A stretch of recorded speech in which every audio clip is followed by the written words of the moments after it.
What's the meaning of bachelor?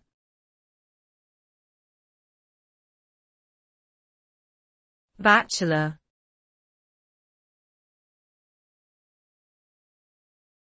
Bachelor.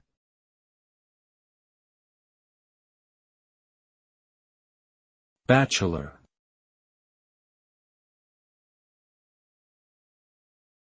Bachelor.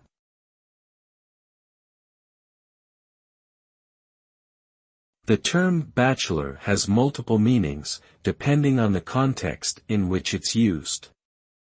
In general, bachelor refers to an unmarried man, often of adult age. This usage dates back to the Middle Ages, when a knight who was not of noble birth would be referred to as a bachelor. In modern times, the term is most commonly applied to men who have not yet gotten married, often with the connotation that they are still in their prime and available for romantic pursuits.